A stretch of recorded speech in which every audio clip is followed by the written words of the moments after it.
a look in New London. Same story there. Not bad at the moment, but this thing is bearing down upon us, as we've been telling you.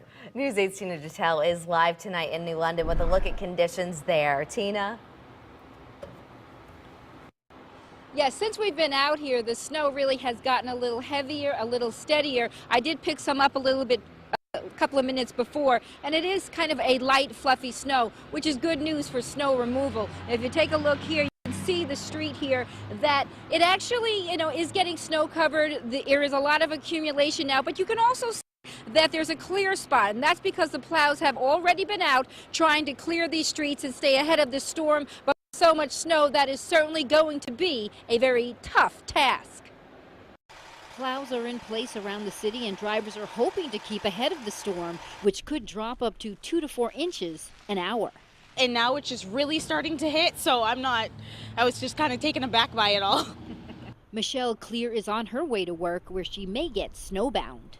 I'm hoping not, but it's a possibility, definitely. Did you bring some clothes there in your bag? Yes, extra I did. clothes? Extra clothes. I've got a bunch of extra stuff that I probably don't need, but better to be safe than sorry.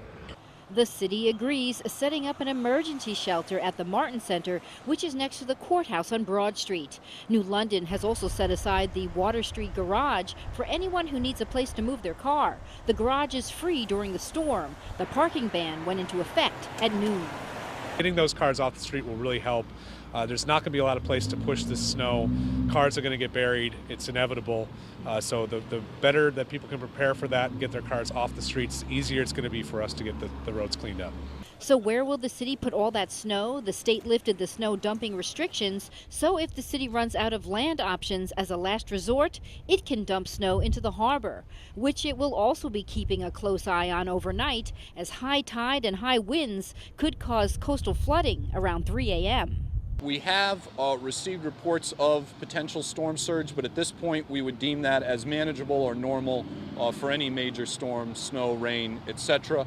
But at this point we are not looking at any major flooding, but that may change. Again, this is a very unpredictable storm.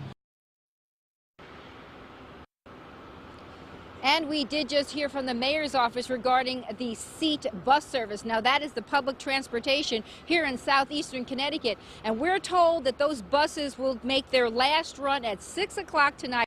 And then the service will end at 7 o'clock. And there will be no seat bus service tomorrow. So people who depend on that need to plan ahead and, schedule around it. The girl in the story there, Michelle Clear, she was on her way to work up in Norwich from here in New London. She uses that service, so hopefully she was able to get out of work a little earlier to make it home tonight. We're live in New London. Tina Detel, News 8.